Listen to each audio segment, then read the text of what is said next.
Hey guys, it's Melissa here from melissaoatman.com. Welcome to another episode of Awaken Your Inner Awesomeness.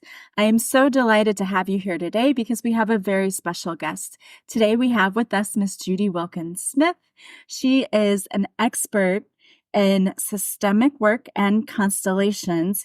She also is a coach for Fortune 500 companies, and she's an author. And today she's here to talk to us about a really interesting topic, and that is how poverty tends to run in our family lines and how it's a pattern that some of us don't even realize we are experiencing and that we can change that. And so I'm very excited to talk to her about this today because I know from personal experience, this can be a really tough topic. So I want to thank you so much for being here with us today, Judy.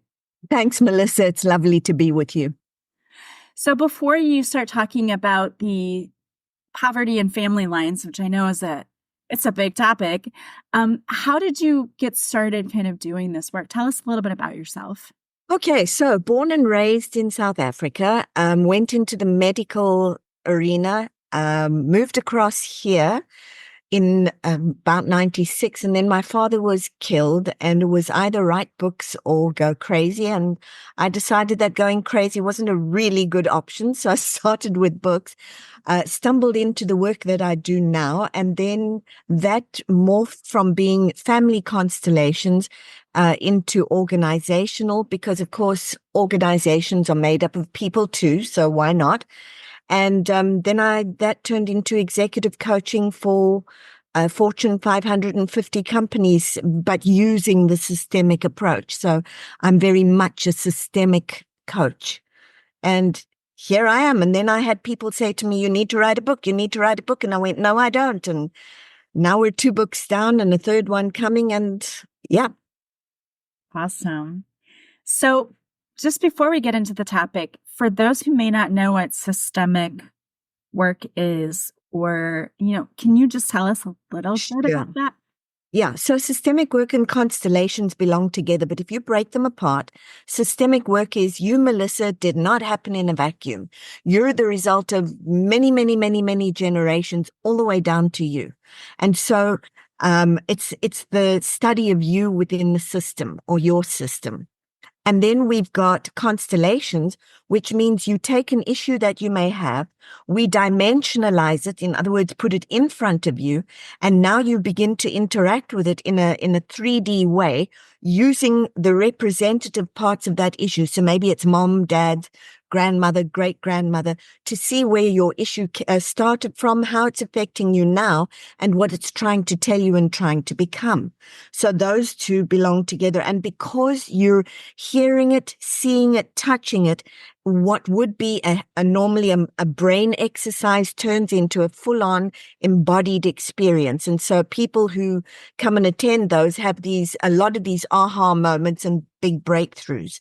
And then if we add one more little piece to that, which goes into what we're going to talk about, you don't just inherit physical DNA, you also inherit emotional DNA. And that's my specialty.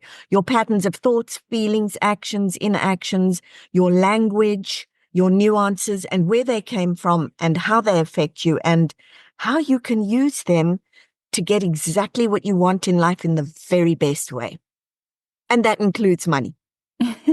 And that sounds so fascinating. And so that's why I'm really excited about today's topic, because I know that I have my listeners reach out sometimes and say to me, I'm so tired. I feel like I just work, and the money just comes in and goes right back out again. Right. I feel like they're just getting nowhere. And I understand that, I grew up with a single mom, and I was a single mom, and it can be really difficult financially, and it's a struggle. And so we get into these patterns where we just see this lack all of the time. So I'm really interested to see what you have to say about this topic. Okay, so first of all, you want to listen to your patterns, but I love the one that you picked, which was it comes in, it goes out. Now, just think about this. If you know that is a pattern for you, what are you telling yourself all the time? Here it comes, there it goes. Here it comes, there it goes. So it's going to conform to that pattern. So the first thing your listeners need to understand about money and about anything money related is money is not a commodity, it's a relationship. The way you show up for money is the way money will show up for you. And it is a living, breathing force. It will conform to what you want, including all of your patterns. So that's when I say to people, if you want to understand what yours is, sit down and write down everything that you think about money or poverty consciousness, but let's stick with money. Write down everything you think about money, everything you feel about money, and everything you do or don't do around money. Then write down, when did that start for me? What was happening in my life at the time? And is there anyone else in the family with a similar pattern? Doesn't have to be identical.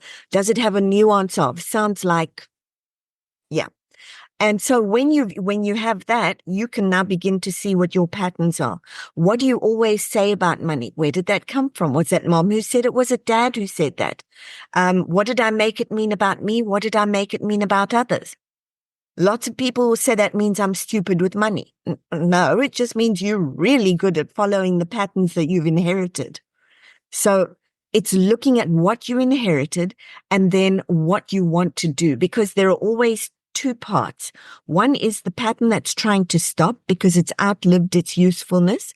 And the other one is the pattern that's trying to start because it's itching to get started. The one is anchored to all of the family patterns. The other one is anchored to you and your dreams and your purpose. So you want to look at those two very carefully. Do you want to stop me and ask me questions about that? Because I know that was a big mouthful. No, I mean, that makes total sense. And do you in any way, when you're doing your teaching, because I know a lot of people follow the law of attraction. Oh, yes. Include that in what you teach people. Well, yes, absolutely. Because think about it. It's literally as you think, so it is. So here's what happens. And this is really important. So when your brain tells your body a story that your body can believe, that becomes your new truth. That's now it. So you want to be really, really careful about what you're telling your brain to tell your body. I'm useless. It comes in, it goes out. And you think about it. You say to yourself, it always comes in and then it goes out and you get this feeling. So now your heart's closed, your brain's gone into survival mode, and your stomach's all tight. You're perfectly aligned negatively. Mm-hmm. Somebody who says, oh my goodness, look at this. I really, really want to build a nest egg. I'm going to do X. For the next year, I'm going to do this, this, this, and this. And I'm going to build the nest egg so that I don't have to stress anymore. And you really are excited about that. Your brain goes, your heart opens, your brain goes, yes. And your gut goes, let's do this. Now you're aligned positively. So that's super important to know. Now you can do all of that and hit the same brick wall. And you go, what happened? That's when you start looking at, so what was mom's pattern? What was grandmom's pattern? What was your great-grandmother's pattern? Because hidden in that is very likely a strand that's telling you why you can't go any further. We all do well and then we crash. Oh, well, I didn't see that one coming. So, okay, what do I need to do? That's when you start looking at the generations before you and going, this pattern I can use. It's good. It's going to support me. This pattern I can't use. It's really limiting me. I need to either set it down gently with gratitude, or I need to turn it around and do something different. So now there's no conflict. When you do that, the minute you have no conflict, you're into your law of attraction. This is my adventure. My head says yes. My heart says yes. My gut says yes. Here we go. And if you add to that elevated emotion like gratitude, joy, excitement, that's your kind of your gas for the tank. When you put all of those together, you can't help getting where you want to go. You literally can't help it. So yes, law of attraction is absolutely amazing. It's giving you a lot of the stuff, but it's not telling you all the way through. Okay. Makes sense. And yeah, it's often an event. An event happened that set that off. So yeah, an event happens that starts generating thoughts, feelings, actions. The thoughts, feelings, actions then become a pattern. The pattern then becomes a mindset. The mindset then becomes my truth. Only it's just my truth, and I can change it anytime I want. Nice. And so how do you, because I know you said first you need to identify when did this start?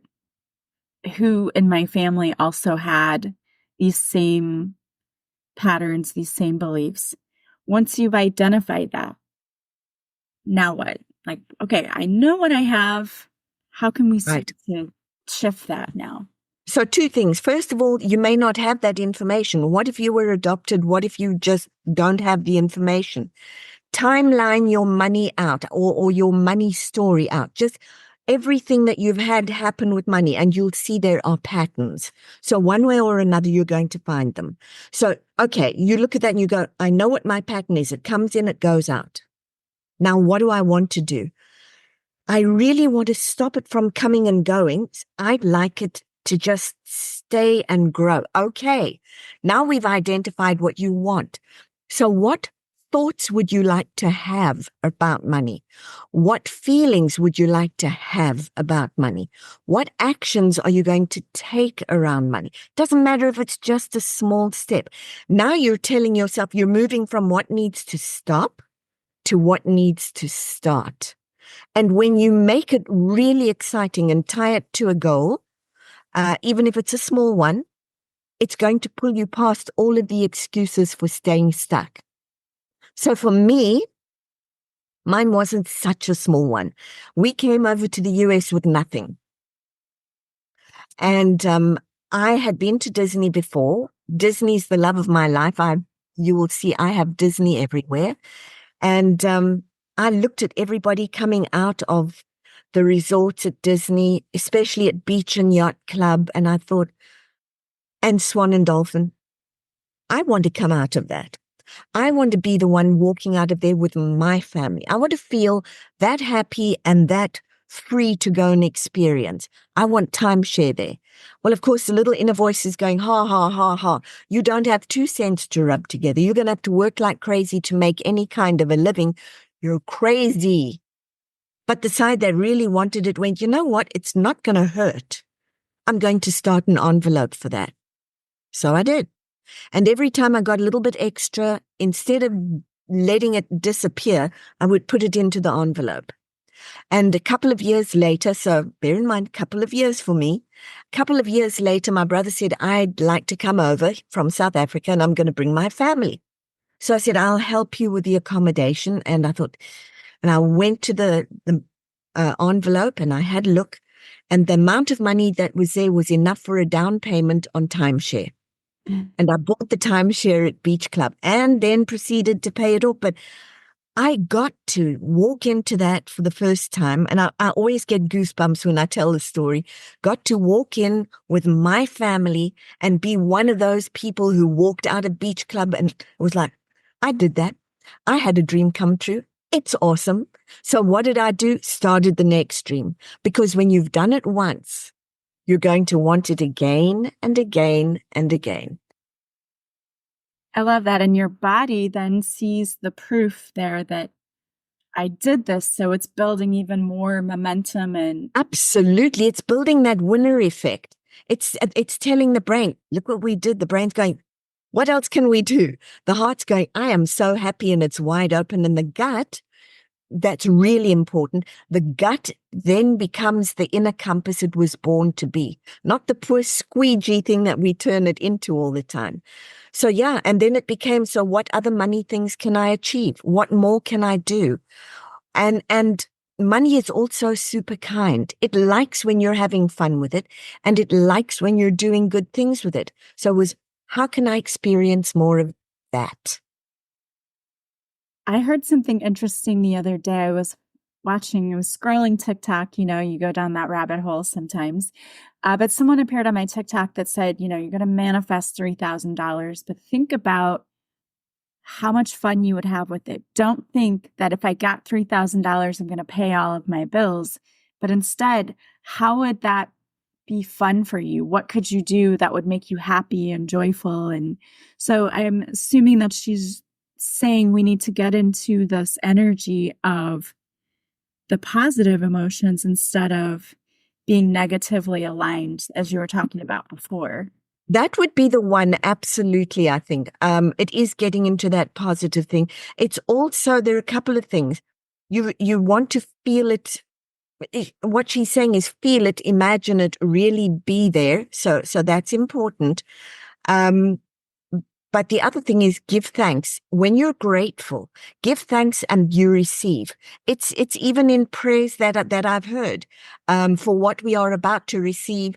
May the Lord make us truly thankful. So we're first being thankful and then receiving. So being thankful allows the brain to experience it as though it's already happened. The brain doesn't discriminate between it's happened or I imagine it's happened. And when we teach our bodies that, then everything starts to line up. It starts to wire and say, I'm doing this.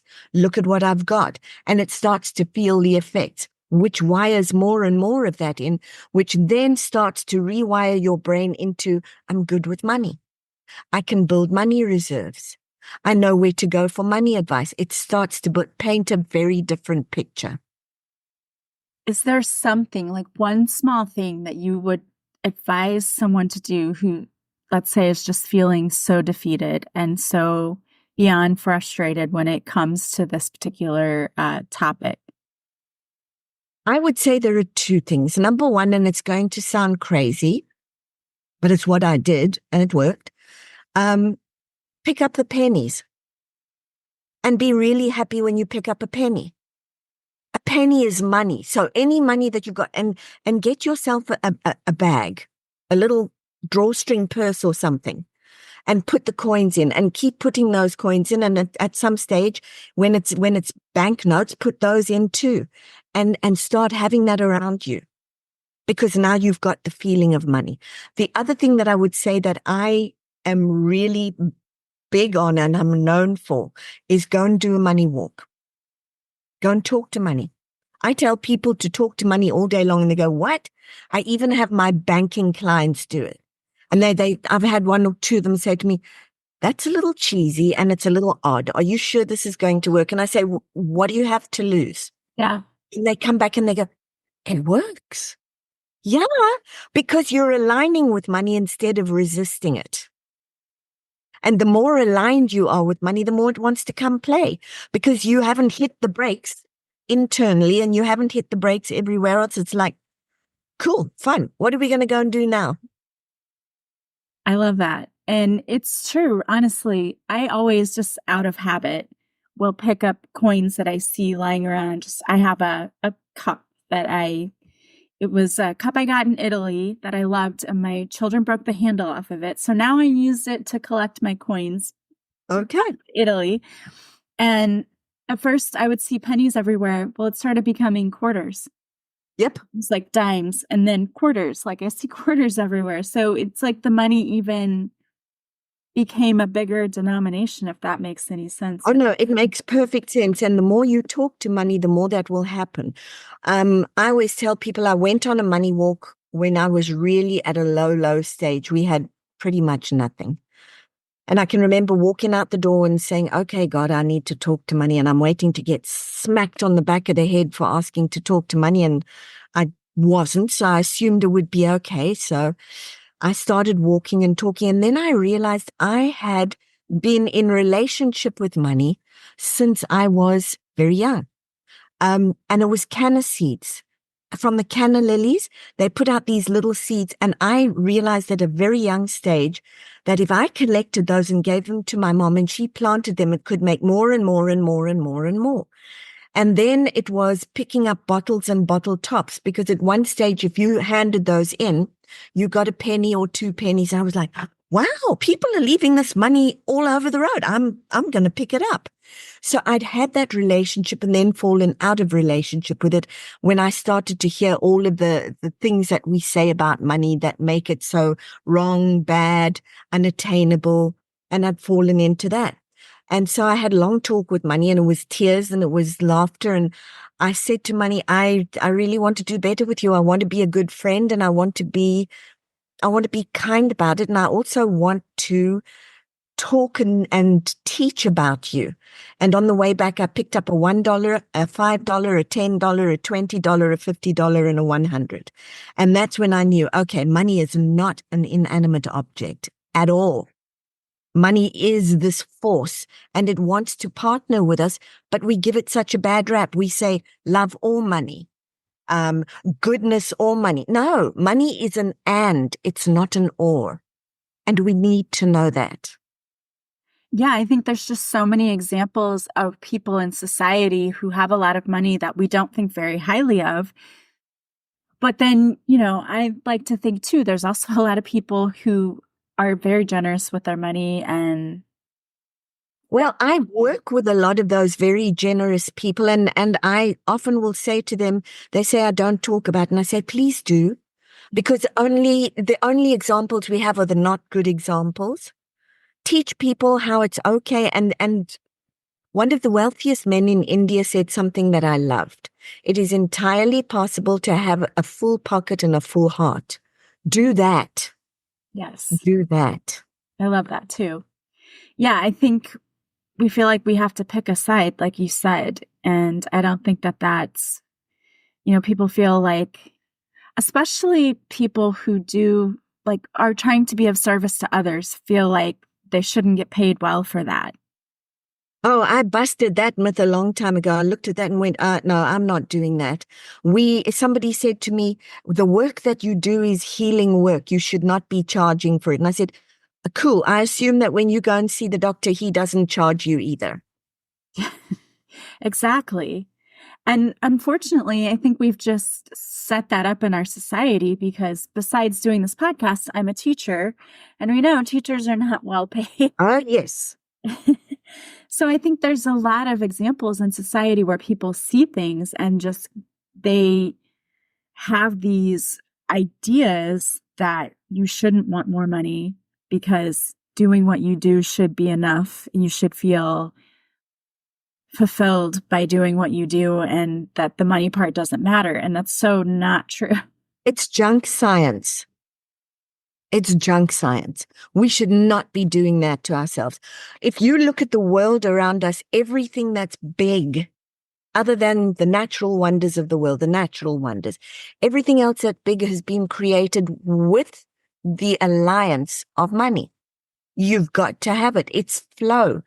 I always say to people, the shift comes when you begin to see it as spiritual flow instead of physical commodity.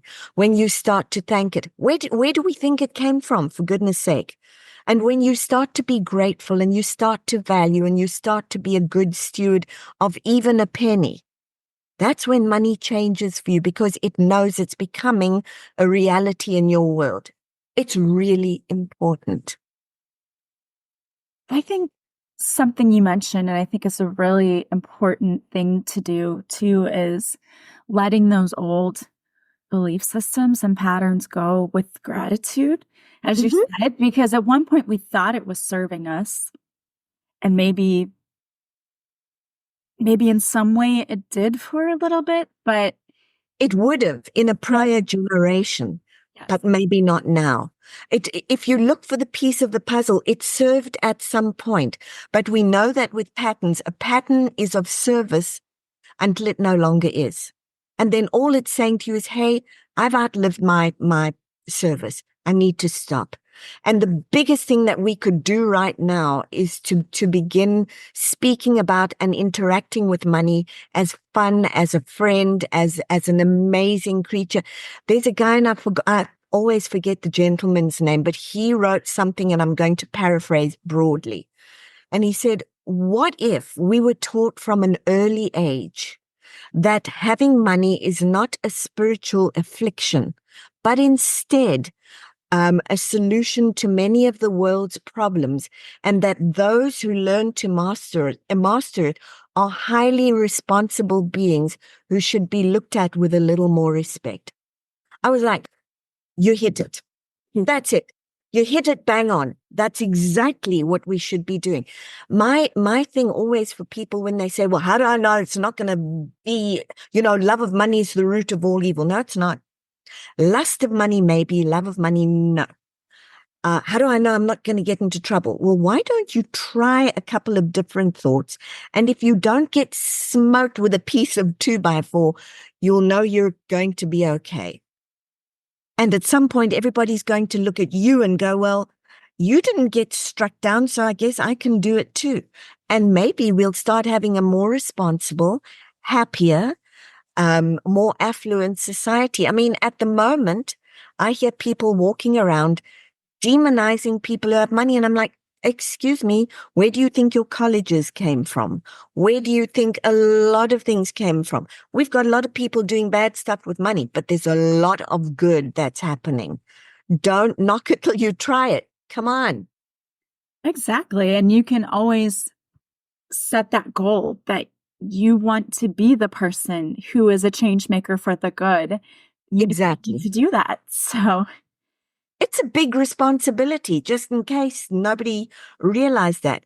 If you decide I'm going to be the teacher who shows all other teachers how you can actually do fairly well and become quite affluent, even on a teacher's salary, and this is what it looks like.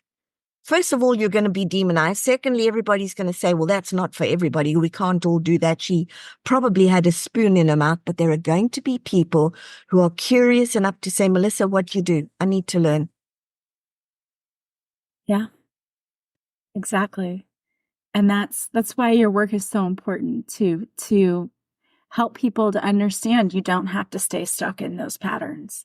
You don't have to stay stuck in any pattern. If you're stuck in a pattern, it's because you're doing Einstein's thing. You're doing it over and over and over again and hoping that if you just go squeak or a little bit of pop, that's going to do it. No, it's not going to do it. So if there are people out there who they know, okay, this has been me over and over and over and over and over again. What's one thing, and you said they can talk to money, but is there another thing they can do as soon as they get off this podcast, as soon as they are done listening, to start changing that pattern? Yeah, I would love them to sit down with that checklist. What do I think? What do I feel? What do I do around money? Okay, now that we've got that, what do I really want? Okay, what is one new thought that I can have, one new feeling that I can feel, and one new action that I can take? Just that. And people, then I have people who go, see, not everything works with just one new thought, feeling, and action. No. That's just your beginning. When you've done that, do it again and do it again, because you are literally going to rewire your money brain.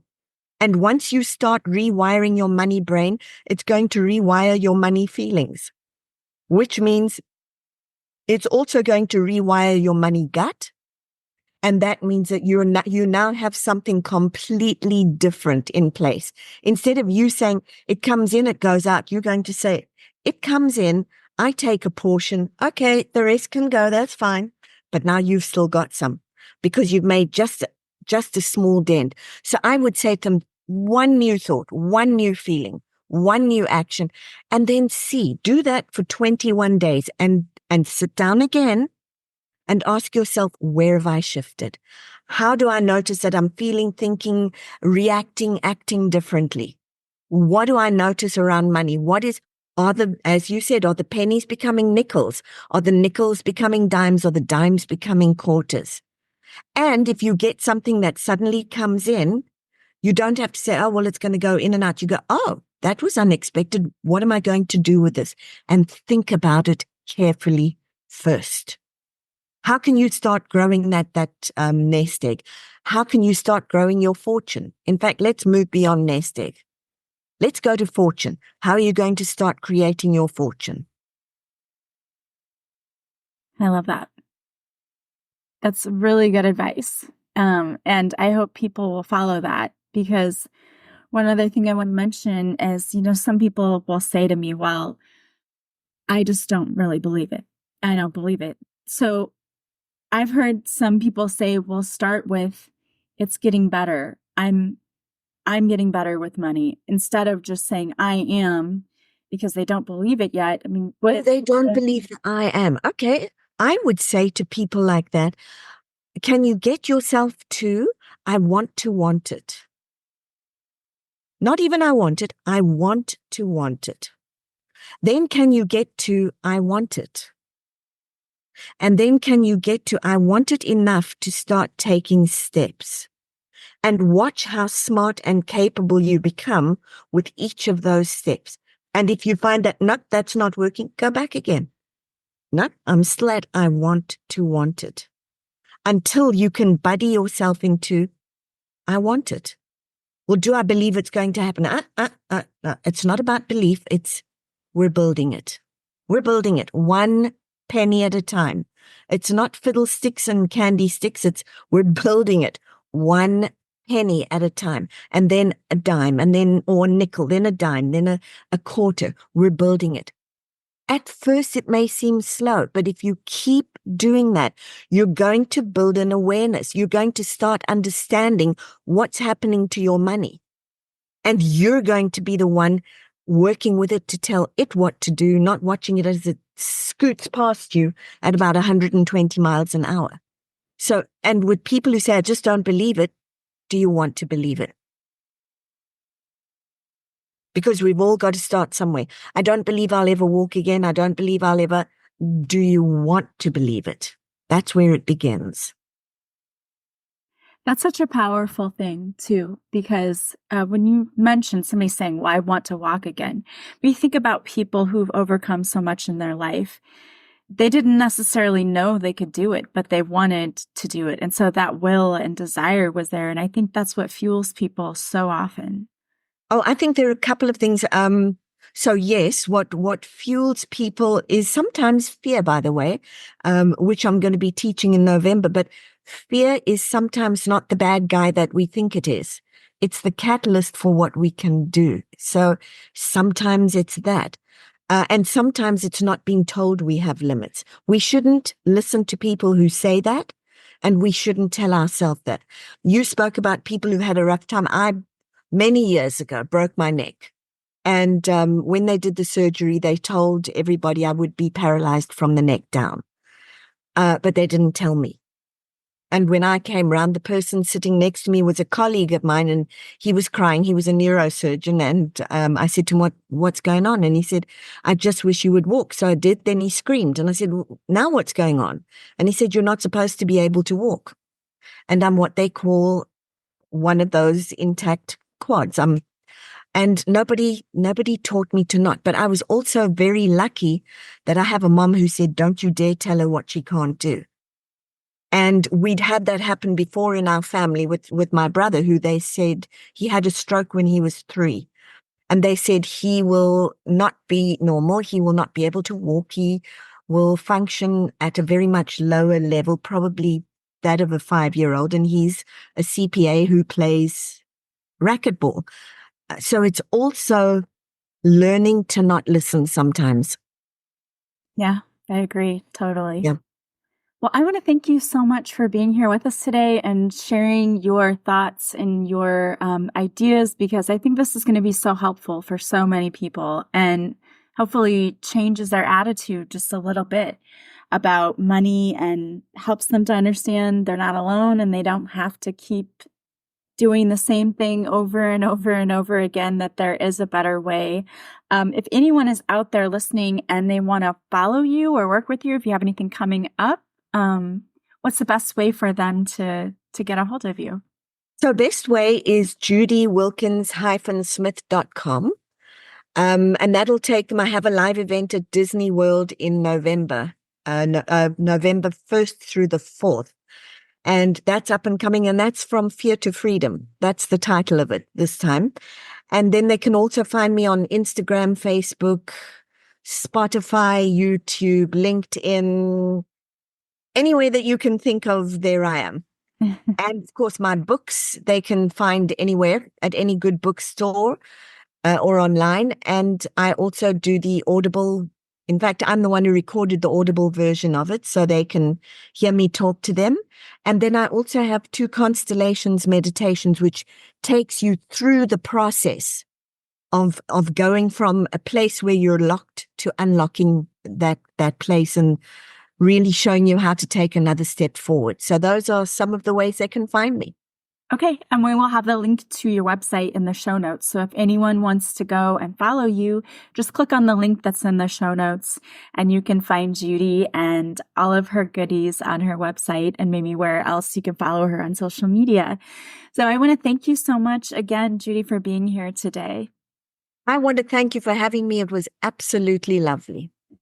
And I want to thank all of you for joining us today, too. As always, if you like this podcast, please subscribe. Please leave a positive review from wherever you're listening. And the greatest compliment you can pay me is to share this podcast with those you think might also benefit. If you want to follow me or work with me, all of my information is in the show notes.